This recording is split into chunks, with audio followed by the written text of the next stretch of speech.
Howdy folks, welcome back for the second installment of the Emily Williston Library's summer video series, Fantastic Beasts and How to Draw Them. My name is Mr. J, and I'll be leading you through our lessons each week. I want to show you that anyone can draw something cool, so each drawing will be relatively simple, using mostly just lines and a black pen. Once again, I'll be drawing with my 0.5mm micron, and as you can see, I've again started with some simple shapes that we're going to use as a guide.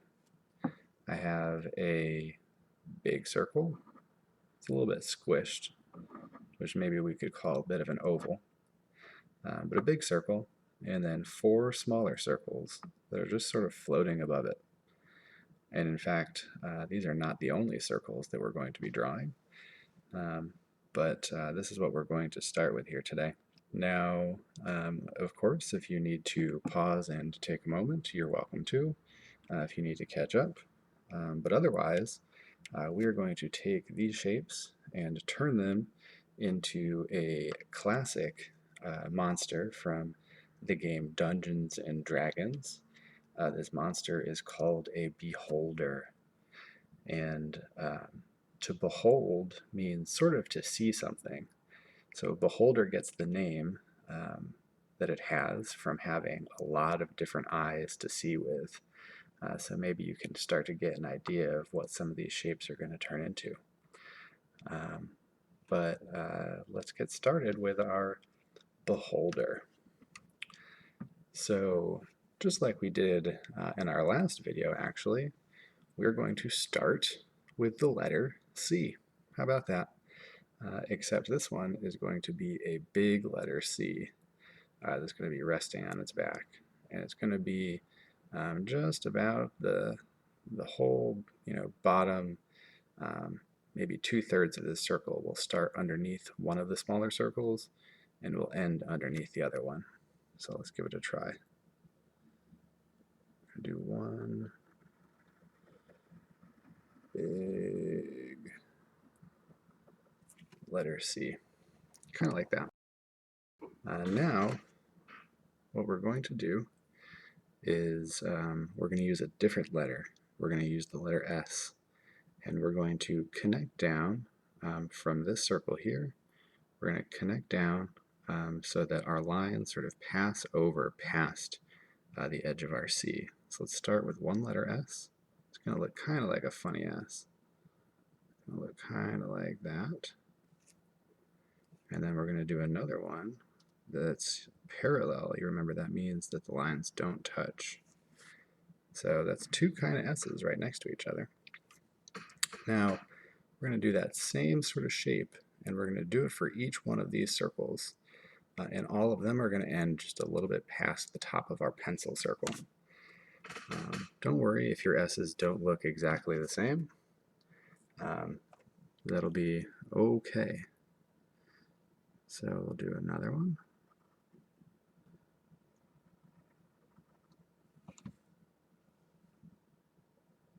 And another one.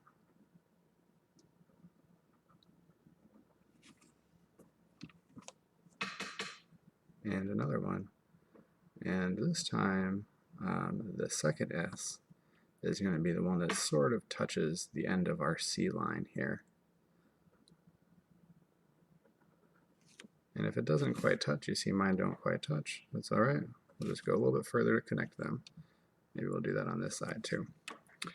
Now you see we have this little space in between each of these S-type shapes that we drew, and we're going to connect the lines there in between each of these eye stalks, we're going to call them.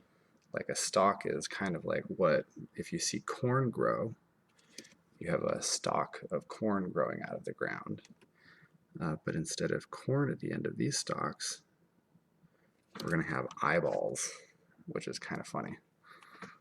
So now we have 4 stalks coming off the top of this big circle, And now these smaller circles, let's do those in pen 2.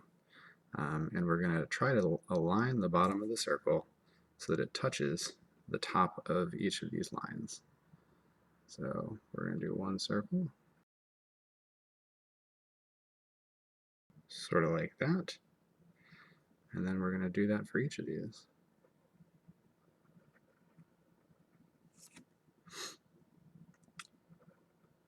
Now, beholders are kind of scary monsters.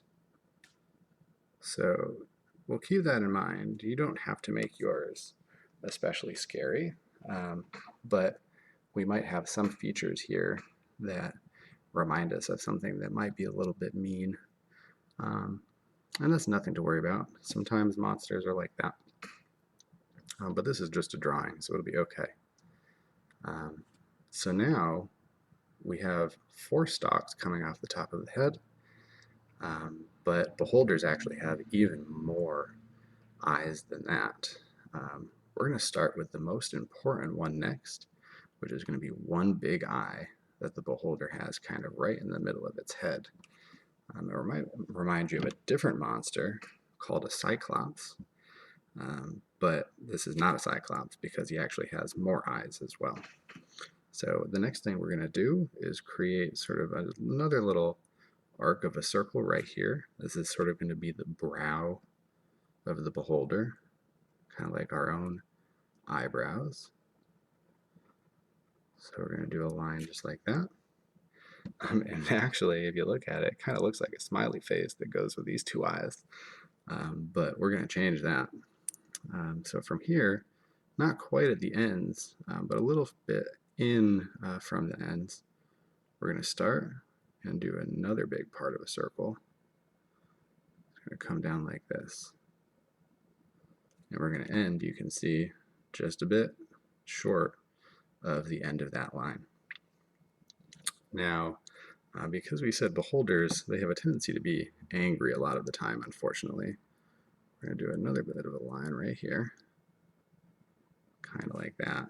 That's going to be sort of like how he's kind of scowling. He has an angry look. Then within this eye, let's do the parts of our eyes, which we kind of talked about with our unicorn. This one's going to look a little different. Right in the middle of this space here, I'm going to draw a tall kind of diamond shape. Draw a line out and then in. And then the other side will go out in the other direction and then in. And this is going to be the pupil of our beholder's eye. We will fill that in eventually, but first, let's do the iris. That was the colored part. So essentially that's just going to be another circle around the pupil, sort of like that. Now we have the lines for our eye right in the middle there. Now we're going to do, just like we did for the brow, we're going to do another bit of a part of a circle, an arc, right beneath the eye there. And it's going to look a little bit like he's smiling at first, but we'll probably change that. So we're going to do a shape like that. And then we're going to draw this is sort of like his top lip. And now we're going to draw kind of the rest of his mouth. And it's going to be a lot like this eye here, but instead of doing a nice fat circle like we did, I'm going to dip my lines inward first. And you'll see what I mean. So just take a second and see how this shape comes out a little bit different than the first one.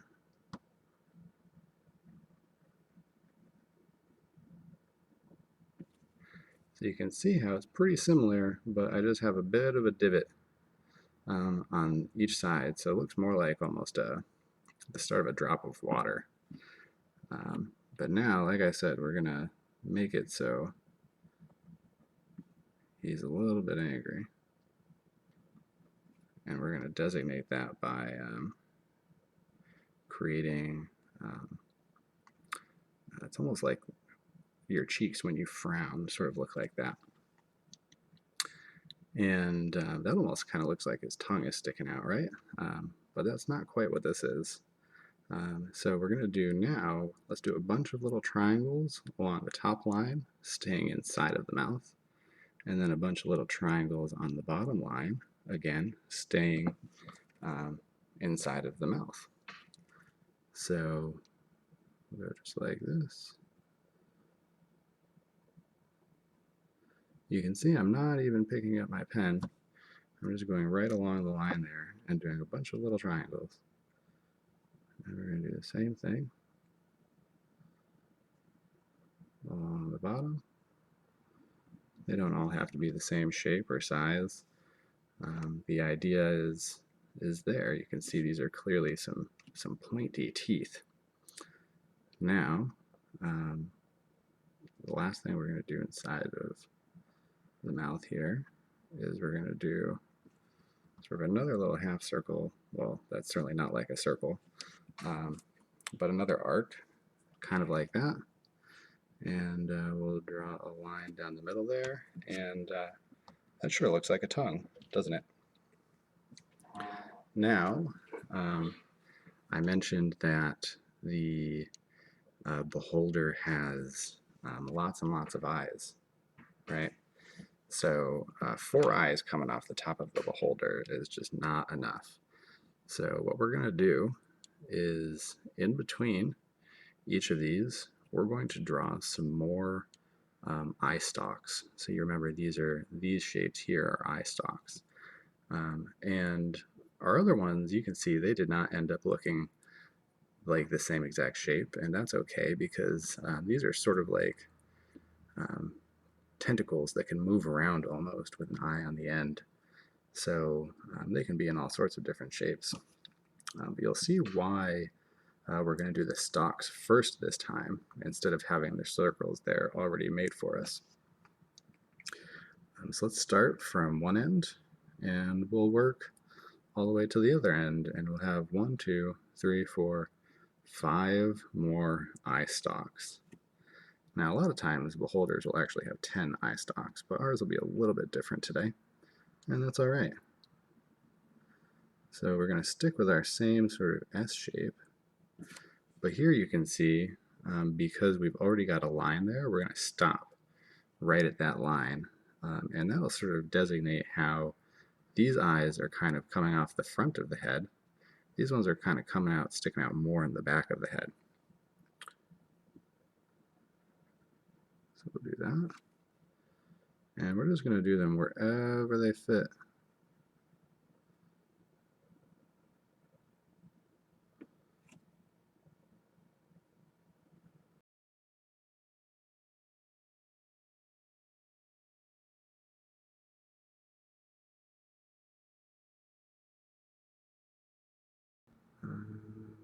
Just like that.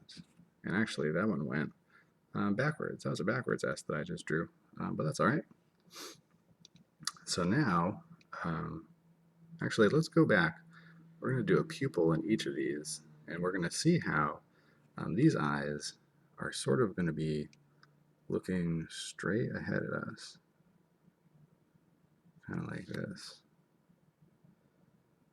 And I'm showing you that because the other ones in the back are going to be a little bit different. The ones in the back, because they're kind of not in the they're not in the front looking at us, they're going to go in slightly different directions, and that means the eye stalk, which connects in the back of these eyes, we're going to be able to see a little bit, kind of like your eyelid surrounds your own eyes. The beholder is going to have eyelids kind of surrounding these back eyes that we're going to see a little bit better from these. So what I'm going to do is right above each of these eye stalks, I'm going to do another little arc, another little part of a circle, and it's not going to touch these lines. It's going to be a little bit above them. You'll see.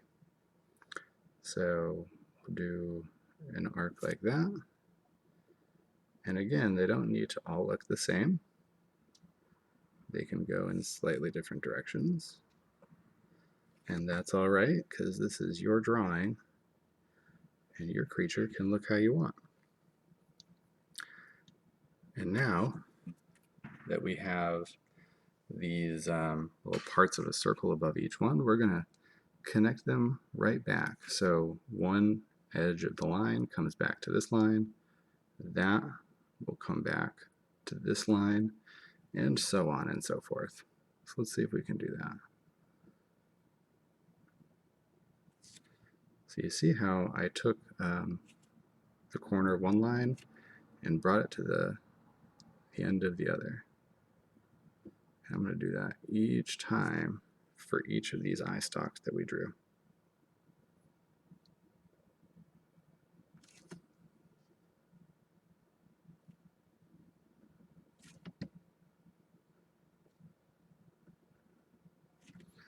And now you see we have a little bit of a pedestal that we're going to draw each of the remaining eyes on. And now we aren't going to draw full circles here because our eye stalks are covering a part of the circle. We're going to do just enough so that if these lines that we drew, if this was a part of the circle, we're going to try to complete the circle with the part that we just created. So we're going to go just like that. And now you can see how that almost looks like it would be a whole circle if we just filled in this little gap here. We're not going to do that, but you can see how that's sort of the idea that we're working with. So for each of these that we have remaining, we are going to complete that circle. So we'll do like this.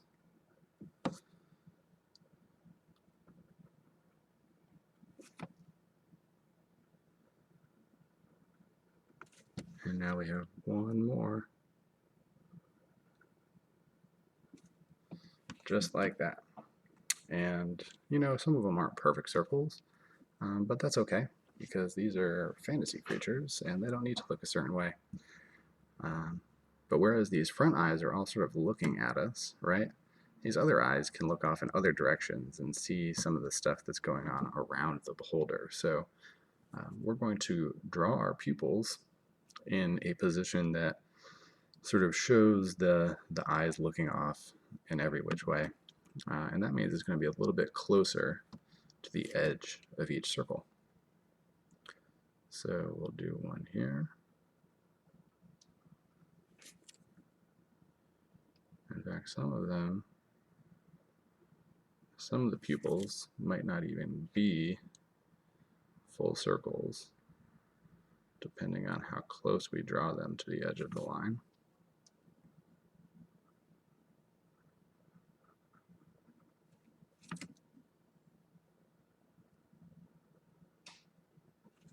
And now you can see each of those eyes is sort of looking off in a different way. Now that we've done that, that actually seems like a good moment to pause. We'll put our pen down. We will grab one of our erasers, which you can use anything. Could be an eraser on the end of a pencil. I'm going to use this sort of standalone eraser, and I'm just going to get rid of some of these lines. I'm going to do this now because we've used our shapes as much as we're going to, those circles in the beginning. And before we draw too much more ink, I think it'd be a good idea to just get the pencil out of the way so that we don't smudge anything. So now we'll take our pen again. And next, why don't we color in this pupil here? And sometimes when we draw eyes, we can have what's called a highlight. So the light sort of hits your eye and bounces off in a way that creates like a little pin of light. So what I'm going to do is draw just a little circle right there, kind of like that. And then I'm going to fill in everything around that circle. I'm essentially just coloring in the pupil all around that circle. And you can see that filled in the pupil, turned black like we know them to be, but there's a little pinpoint of light, if you can imagine some light hitting it there. And then we didn't have enough room on our unicorn last week. A lot of times our iris has little lines in it. So today we have room to draw that because a beholder's eyes are so big. So that is sort of the beholder's eye right there. And that is a vast majority of this creature. But as always, we can adorn it. Beholders can look a lot of different ways, actually. In fact, unfortunately, they have a tendency to kind of fight each other about the way that they look, unfortunately, which is too bad, because if they stop to think about it, they would realize that they're really kind of all the same on the inside. So what I'm drawing is just I'm going to have some spikes coming out the side of the beholder here, because why not? Some of them can have, spikes or hard shells. Some of them can be soft and smooth. And then let's just do a little half circle to sort of designate where the spike is coming out of the beholder's face. Just like that.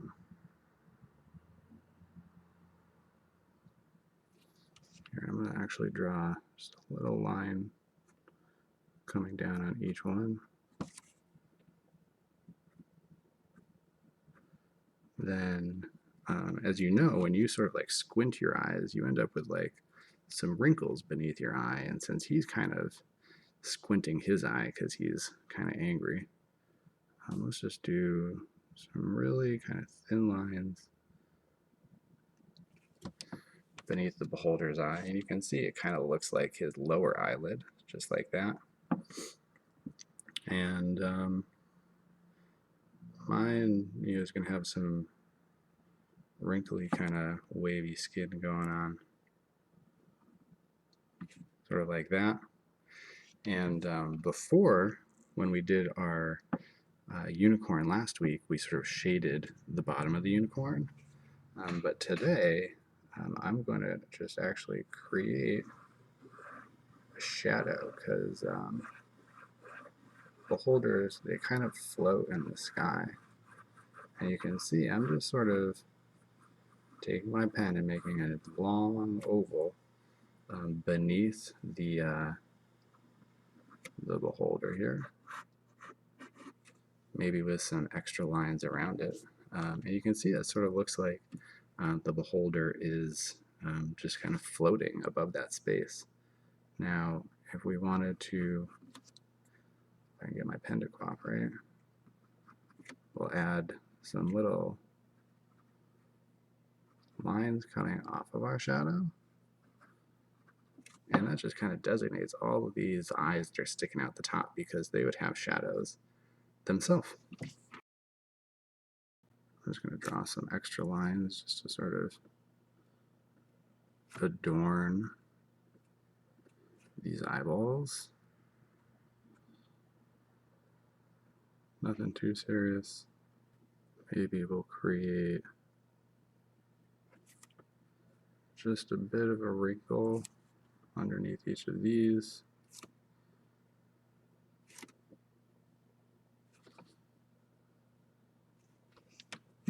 To kind of designate the back of the eye a little bit. And that's going to be our beholder. So remember,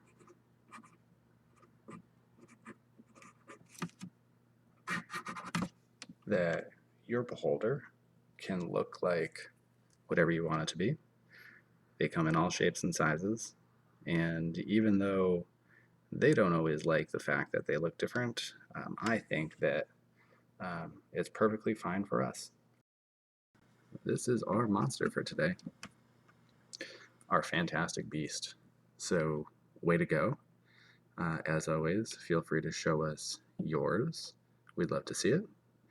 And don't forget to check back next week for our next fantastic beast and how to draw it.